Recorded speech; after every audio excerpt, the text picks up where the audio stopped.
Hi, I'm Sarah. Today I'm going to read you the story of Camilla, which is titled like this: Every weekend, my family treated my house like theirs. We were just in the area, they said every time, but one day when I didn't open the door for them, they called the police. The next time, strangers opened the door for them. Well, let's go. 6 months ago, I bought the house of my dreams. I'm Camilla, 31 years old, and after years of saving every penny from my accounting job, I finally had enough for my own place. Working remotely gave me the freedom to live anywhere, and I picked this beautiful house with a huge backyard and a terrace perfect for morning coffee.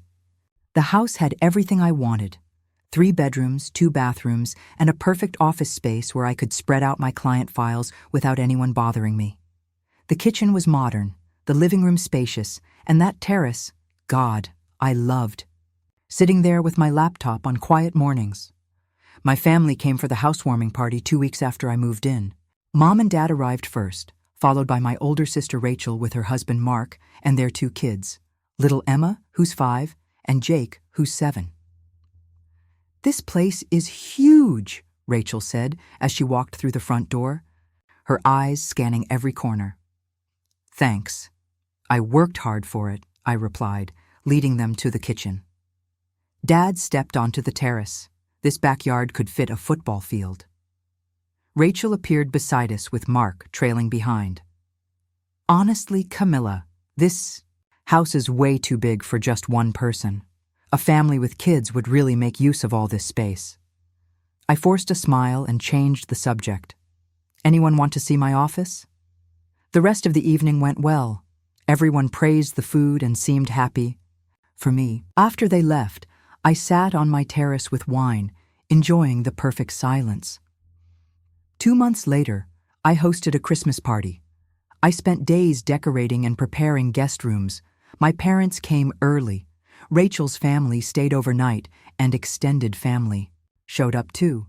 Uncle Tom and Aunt Lisa drove in from 2 hours away, and my cousin Jennifer came with her boyfriend. Everyone was laughing and enjoying themselves. I felt proud watching my family relax in my home. The kids played quietly while adults sat around the table with coffee and dessert. "We should do this more often," Mom said. "Camilla's place is perfect for family gatherings." "Thanks for everything, Camilla," Rachel said as she packed up. This was exactly what Christmas should be. After everyone left, I walked through my quiet house feeling genuinely happy. Maybe hosting family events would become my thing. The house felt alive with all the laughter, and I was already thinking about future gatherings. I had no idea what I was setting myself up for.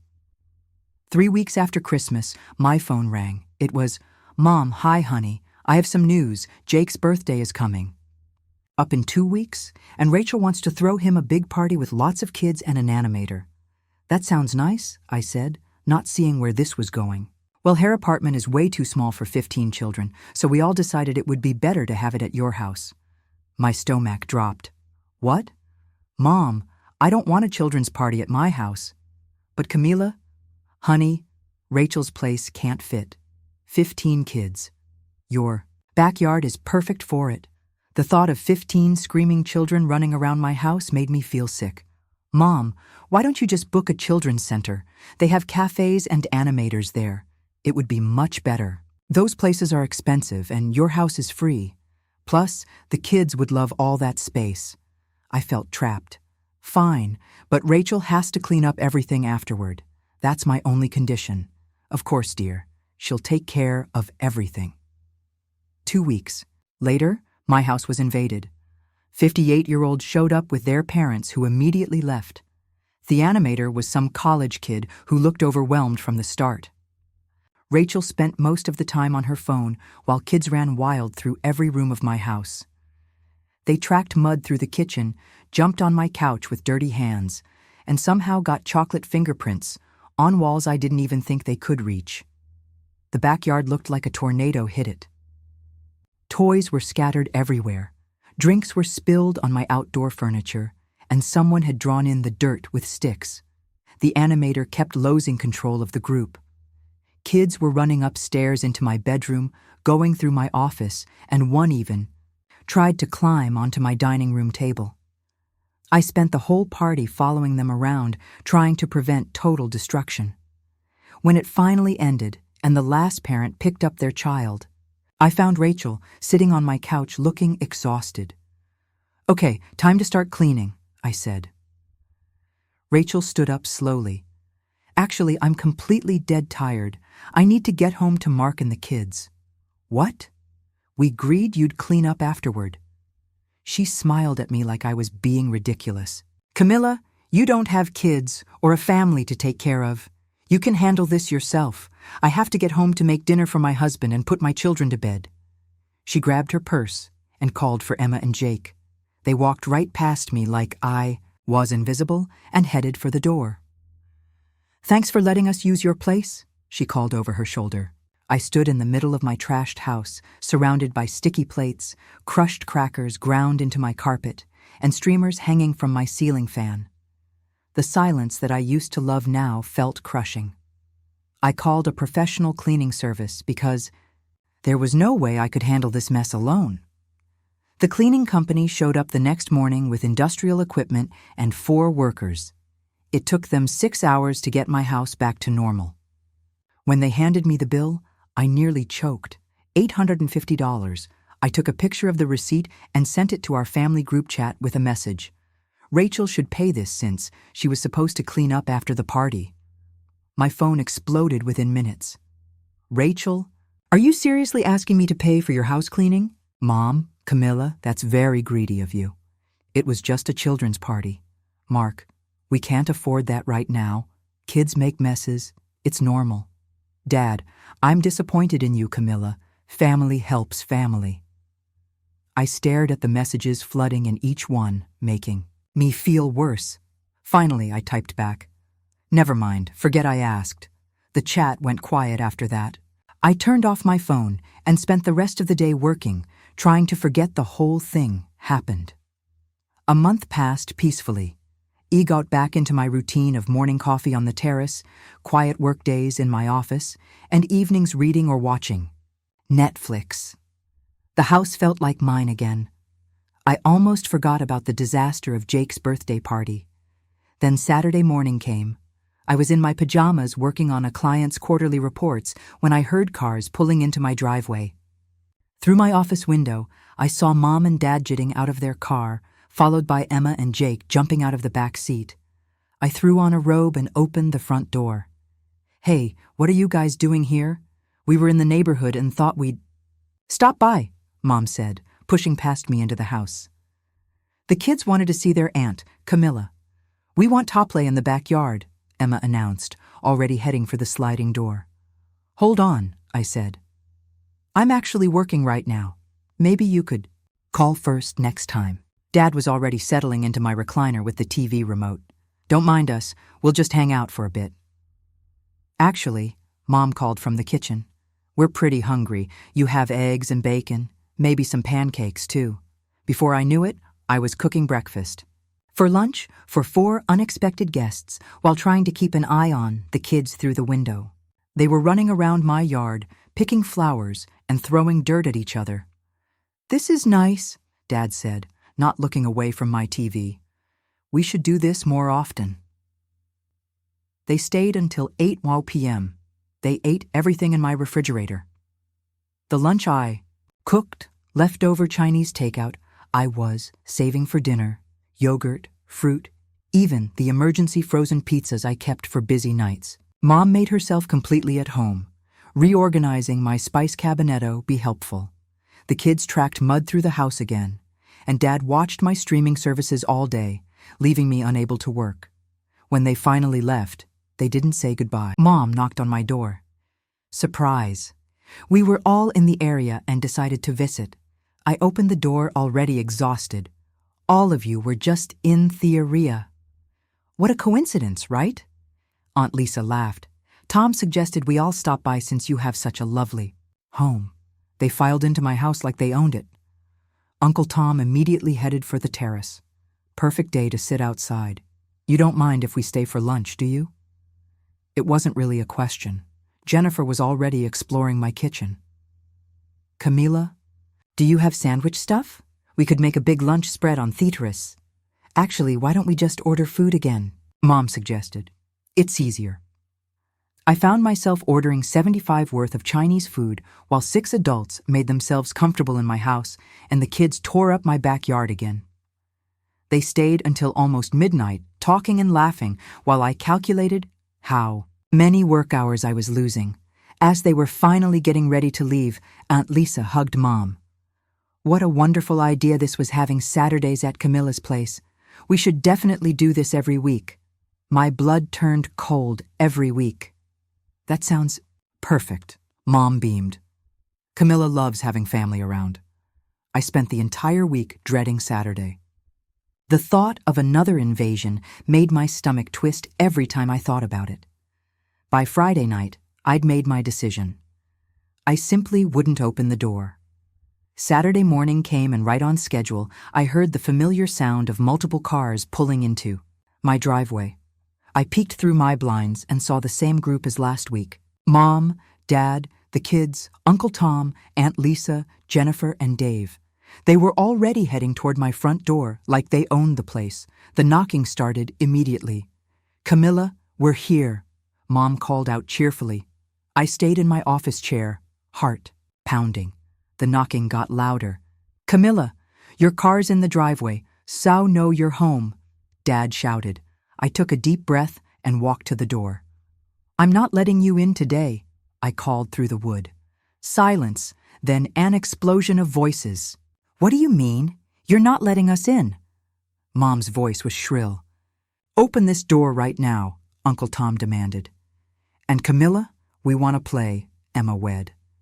"I told you all last week that I need boundaries," I said loudly.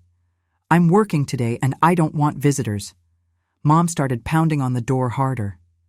"Camilla, you're embarrassing us in front of the whole neighborhood. Open this door immediately." "No, I asked you to call first and you ignored me. I asked you to clean up after yourselves and you ignored me. Now I'm asking you to leave." The pounding continued, and I could hear the kids starting to cry. My neighbors were, probably, getting quite a show. "Fine," Mom screamed. "I'll call the police. They'll make you let us in." I couldn't believe what I was hearing. "Mom, the police don't force people to let family into their homes. We'll see about that." I heard her dialing. This was insane. My own mother was calling the police on me because I wouldn't open my door. 20 minutes later, I heard new voices outside. Through the window, I saw 2 police officers approaching my door. The knocking was much calmer now. "Ma'am, could you open the door, please?" "We'd like to speak with you." I unlocked the door and opened it, facing 2 tired-looking cops and 8 furious family members standing behind them. The older cop looked confused. "Your mother says you're refusing to allow your family inside. That's correct. This is my house, and I don't want visitors today. I've asked them to leave my property and they're refusing." "She's being cruel and unreasonable," Mom burst out. "We just want to visit." The officer held up his hand to quiet her, then looked back at me. "Ma'am, is this your house?" "Yes, officer.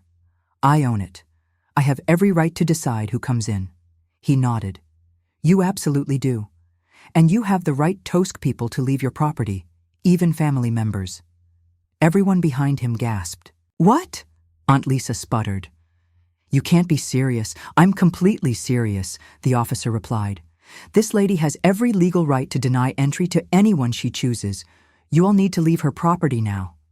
Mom's face was bright red. "You're making a huge mistake. Officers, family should be together. Ma'am, the only people making mistakes here are you folks for refusing to leave when asked. If you don't leave now, we'll have to cite you for trespassing." I watched my entire family's faces go through different stages of shock and danger. Emma and Jake were clinging to their grandparents, looking confused and scared. "Fine," Dad said coldly. "Well, leave." "But this isn't over, Camilla." They started walking toward their cars, throwing angry looks over their shoulders. Mom was the last to go.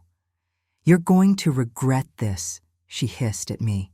After they drove away, the older officer shook his head. Family disputes are always messy. You might want to consider getting a restraining order if this continues, though honestly, you probably don't have grounds for one yet. Try to work this out between yourselves if possible. Thank you, officers. I appreciate your help. They left, and I closed my door, sliding down against it until I was sitting on my entryway floor. My hands were shaking. I couldn't believe I just had police remove my own family from my property. My phone started buzzing immediately. Text after text flooded in, but not Tom directly. They'd added people to our family group chat. All the aunts and uncles I hadn't even seen in years. Cousins from across the country, even some family friends. The messages were brutal. Cousin Mike just heard what happened. Can't believe Camilla called the cops on her own parents. Of course, Mom. Didn't say that she called the police. Not me. Aunt Sarah, what kind of person locks out their family? This is disgusting. Uncle Bob always knew that girl Wusslefish, living in that big house all alone while refusing to share it. The messages kept pouring in. People I hadn't talked to in years were discussing my life like I wasn't even in the chat. Mom was responding to every single comment, agreeing and adding her own complaints. Mom, I don't know where I went wrong raising her. We just wanted to spend time together as a family. Aunt Lisa, she's completely heartless. Those poor children were so excited to play in her yard. Jennifer, I can't believe she wasted police time over this. So embarrassing. I scrolled through dozens of messages, each one hitting like a punch to the stomach. These people didn't know the whole story, but they were ready to crucify me based on Mom's version of events. Finally, I couldn't take it anymore. I left the group chat and blocked the notifications, but the damage was done. My entire extended family now thought I was some kind of monster who called the police on her loving parents for no reason. I sat in my quiet house that night, realizing that my family would never understand. They saw my boundaries as selfishness, my need for privacy as cruelty, and my home as their property to use whenever they wanted. Something had to change. I couldn't live like this, constantly defending my right to exist peacefully in my own space. Monday morning, I called my lawyer. I'd used him when he bought the house, and he seemed like the logical person to ask about this mess. So, you want to legally prevent your family from coming to your house? Hesked after I explained everything. If that's possible, yes. He sighed. Camilla, you don't have sufficient grounds for a restraining order. They haven't threatened you with violence or caused property damage that you can prove. Not letting them in your house is your right, but they can keep showing up on your property as long as they leave when asked. I felt defeated, so there's nothing I can do. You could try family counseling, but it sounds like they're not interested in respecting boundaries. My advice: sometimes the best solution is distance, physical distance. That afternoon, I called my realtor friend Jessica. We'd known each other since college, and she'd helped me find this house. You want to sell already? Camilla, you just bought this place 6 months ago. I know it sounds crazy, but I need to get out of this city. Can you sell it quickly in this market?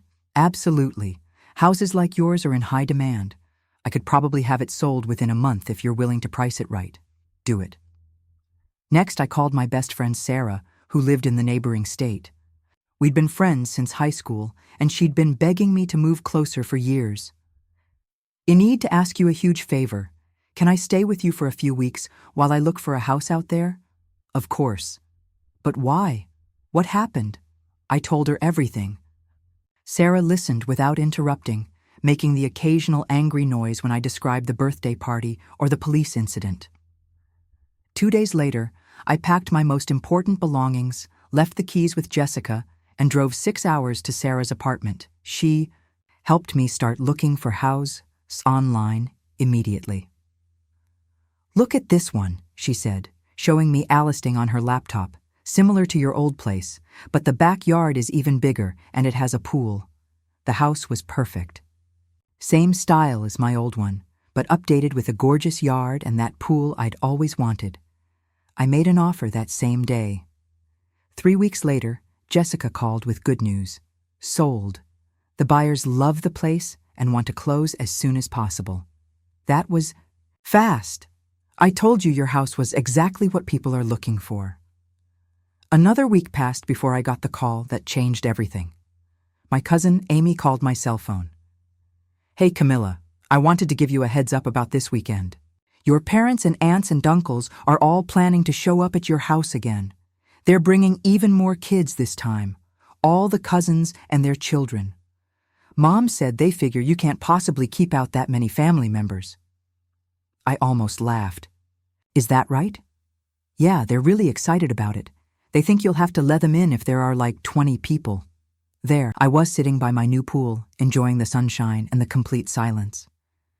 I didn't answer. The calls kept coming.